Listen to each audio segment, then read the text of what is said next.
Commençons donc par le laid, le moche, les neuromythes de l'éducation. La plupart des ouvrages récents qui traitent des neurosciences et de l'éducation, et Dieu sait qu'ils sont nombreux, comportent une section consacrée aux neuromythes. À chaque fois. Écouter de la musique résoudrait les difficultés d'apprentissage. S'entraîner à utiliser le cerveau droit développerait la créativité, sous l'argument que le cerveau droit est intuitif, créatif et émotionnel, et que nous sommes sous la dictature de notre cerveau gauche, rationnel et analytique. Diffuser des enregistrements sonores pendant le sommeil permettrait de mémoriser des connaissances nouvelles ou d'apprendre une langue étrangère.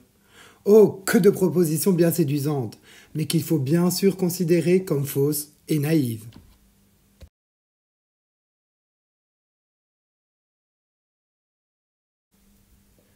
Tout se joue avant 3 ans, 6 ans, 9 ans. En fait, on dit bien trop souvent que tout se joue dans les premières années de la vie. On sait que la maturation du système nerveux est loin d'être terminée à la naissance. Le petit humain vient au monde particulièrement démuni, particulièrement dépendant de son environnement, et le développement de son cerveau se poursuit durant les premières années de sa vie. Le cerveau du nouveau-né est d'environ 300 cm3, comme plus ou moins une canette, et triple au cours de la première année, pour atteindre 1200 cm3 à l'âge adulte. Il est donc certain que l'environnement, c'est-à-dire les interactions sociales avec les autres, les stimulations et les opportunités d'activité, mais aussi les conditions neurobiologiques, déterminées par exemple la qualité de l'alimentation, la présence de polluants, auront une influence cruciale sur ce développement. On sait également que certains apprentissages sont plus rapides et plus efficaces précocement.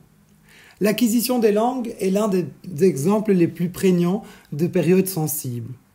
On sait également qu'au-delà de 12 ans environ, l'acquisition d'une nouvelle langue laisse subsister des différences fines d'accent et de construction de phrases, même dans des conditions d'immersion complète ou dans des situations d'immigration notamment. En effet, des connexions neuronales s'étant déjà établies pour une autre langue laissent moins de place à de nouvelles connexions. Il n'est cependant pas impossible d'apprendre une nouvelle langue, bien évidemment après l'âge de 12 ans. Donc non seulement la maturation du cerveau se poursuit bien au-delà de 3 ans, mais de plus, elle n'est pas homogène. Elle est beaucoup plus rapide dans les aires sensorielles et motrices du cerveau, et particulièrement longue dans le cortex préfrontal, dont on connaît le lien avec les fonctions exécutives, où il y a la mémoire de travail, la coordination et la planification des actions complexes, la flexibilité, le contrôle et l'inhibition. Mais elle n'est pas achevée avant 12 ans. Et ça, Madame Moinet vous en parlera lors du module sur les fonctions exécutives.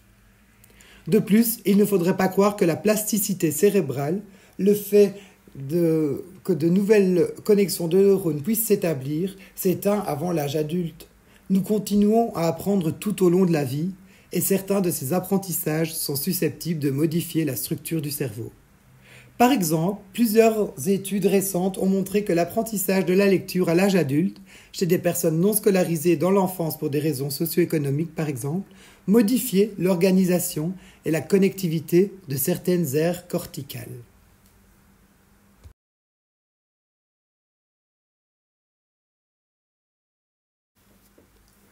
Nous n'utilisons que 10% des ressources de notre cerveau.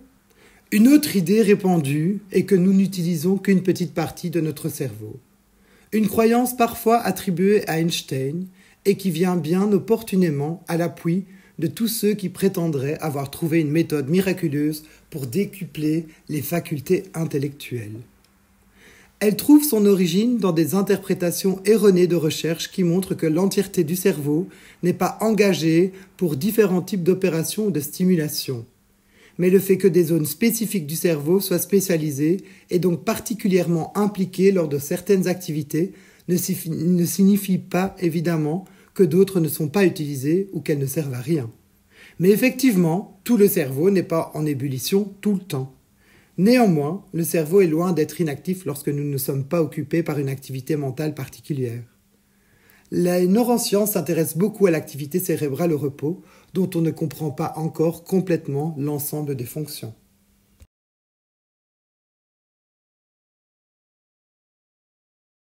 Le cerveau est loin d'être inactif lorsque nous ne sommes pas occupés par une activité mentale particulière. Et on s'intéresse énormément depuis quelques années à l'activité cérébrale qu'on appelle au repos. Mais bien sûr, la personne éveillée n'est jamais totalement au repos, activité dont on ne comprend pas encore bien complètement les fonctions. Et je vous ai présenté ici un petit clip illustratif qui montre l'activité enregistrée en résonance magnétique nucléaire durant une période de 2 minutes chez une personne qui ne fait rien de particulier. Elle garde les yeux fixés sur une croix dans la machine, donc une croix à l'écran devant elle. En rouge, les régions qui sont plus actives. En bleu, les régions qui sont moins actives au fil du temps. Et je pense qu'on voit bien que toutes les régions du cerveau passent régulièrement par des moments d'activité moins intenses et des moments d'activité plus intenses. Conclusion, on est encore loin d'avoir une compréhension complète de la manière dont le cerveau organise l'ensemble de ses fonctions. Et le rôle de certaines aires du cerveau reste à élucider. Mais nous utilisons tous l'ensemble de notre cerveau, même si l'activité de toutes les régions cérébrales est modulée au cours du temps selon les activités réalisées.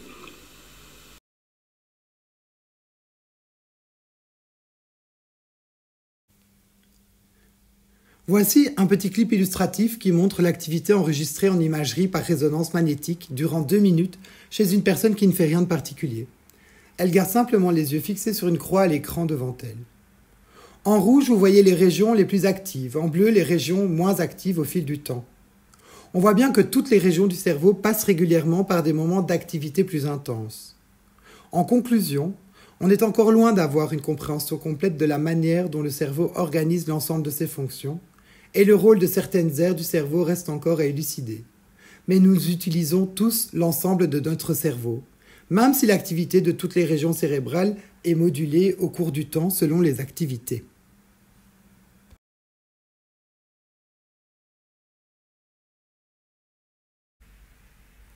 Les apprenants avec lesquels nous interagissons sont tous différents. Ils manifestent des intérêts variés, des motivations diverses, des dispositions plus ou moins fortes pour tel ou tel domaine. Certains questionnent et expliquent avec vivacité. D'autres sont taiseux. Les uns calculent vite, les autres dessinent avec finesse et précision.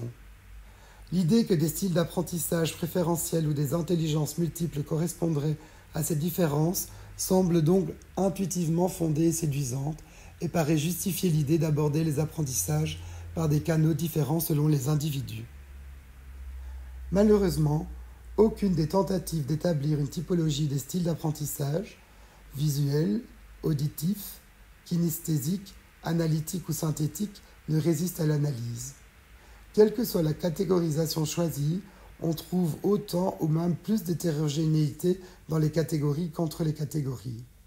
Il n'y a pas de données probantes à l'appui que l'idée que des approches d'enseignement différenciées selon les styles préférentiels des apprenants auraient un effet bénéfique.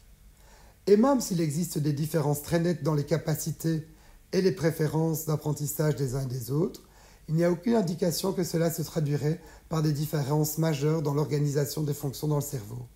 Et il n'y a rien qui appuie l'idée d'intelligence multiple au niveau cérébral, et certainement pas qu'il y aurait des façons différentes de percevoir la réalité. De plus, en dépit des différences de style individuels, on conçoit facilement que l'approche optimale varie selon le contenu de l'apprentissage. En effet, on n'imaginerait pas voir quelqu'un étudier les provinces de Belgique ou la géométrie de manière verbale, sans l'appui de supports visuels. S'il y a un résultat à retenir, pour la pratique, c'est plutôt de favoriser une approche multisensorielle. Les apprentissages sont plus robustes et profonds lorsqu'ils font appel aux différentes modalités sensorimotrices.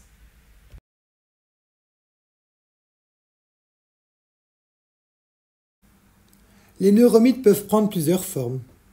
Ils peuvent être issus de faits scientifiques dépassés, dont les connaissances n'ont pas encore été actualisées auprès du grand public. Ils peuvent être issus aussi d'une simplification excessive ou d'une mauvaise compréhension de l'interlocuteur ou du lecteur. Et ils peuvent être aussi d'absence de sources fiables, non actuelles, ou de personnes qui ne sont pas scientifiques.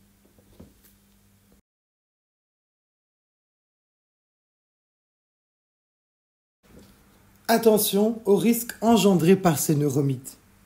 Ces neuromythes pourraient faire en sorte que l'on prend de mauvaises décisions. Par exemple, d'après le neuromythe « Tout se joue avant l'âge de 3 ans », en Angleterre, des politiques ont détourné ce fait pour justifier des réallocations budgétaires en faveur de l'enseignement préscolaire au détriment de l'enseignement universitaire, prétextant que le retour sur investissement serait meilleur. En imaginant investir davantage dans l'enseignement préscolaire, ils pensaient faire de meilleurs cerveaux pour la suite parce qu'ils pensaient que tout se jouait dès la petite enfance. Ça pourrait aussi placer l'individu dans des cases. Dire qu'un enfant est dans tel style d'apprentissage, tel style d'intelligence, c'est assez réducteur et cela ferme certaines portes. Cela peut mener l'enseignant à penser qu'un élève ne peut pas apprendre avec un autre style d'apprentissage, par exemple. Attention à se méfier des simplifications excessives.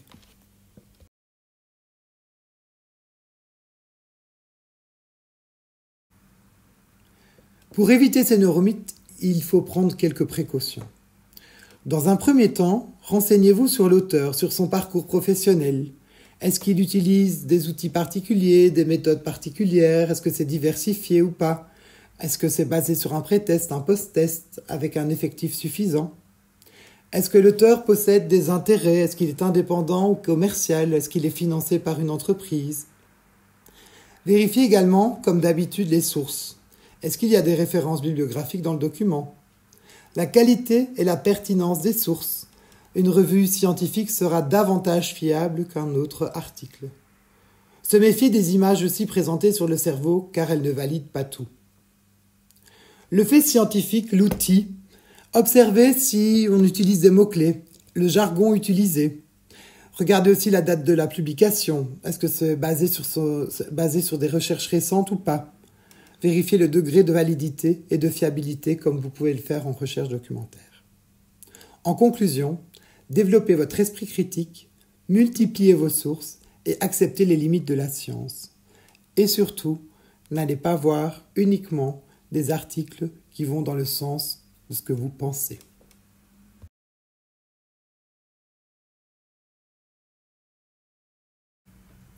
Ce tableau nous illustre la prévalence des neuromythes fréquents chez les enseignants dans de nombreux pays du monde.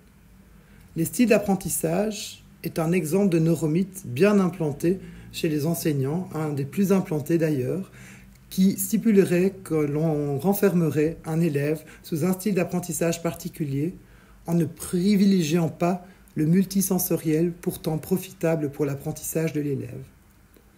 La dominance hémisphérique est le deuxième neuromythe le plus implanté, le fait qu'on serait peut-être plus analytique que créatif et qu'il existerait des exercices de coordination qui permettraient de relier les deux hémisphères est encore un neuromythe à démonter, vu que l'on sait à présent que nos deux hémisphères travaillent conjointement et en parallèle en fonction des tâches que nous devons établir et que les aires des deux hémisphères travaillent ensemble pour les différentes tâches. Les intelligences multiples est aussi un neuromythe bien implanté aux États-Unis à la valeur de 99%. Les intelligences multiples est aussi un neuromythe bien implanté, surtout aux États-Unis, à valeur de 99%, sous prétexte qu'un élève ne développerait que certaines intelligences à contrario des autres, alors qu'il est possible de développer l'ensemble des talents en fonction des stimulations et de l'environnement. Le fait que nous n'utiliserions que 10% de notre cerveau est encore un neuromythe trop développé dans de nombreux pays, sous prétexte que nous n'utiliserons pas les 90 autres pourcents de notre cerveau, alors qu'il est maintenant prouvé que l'ensemble des aires de notre cerveau travaillent, mais sont stimulés à des moments différents. Ces neuromythes issus de croyances anciennes ou de simplifications excessives nous démontrent qu'il est important de toujours garder notre esprit critique et de vérifier la valeur scientifique des différentes pédagogies, les différents outils qui nous sont proposés actuellement sur le marché et de toujours observer s'ils sont profitables à l'apprentissage de l'élève.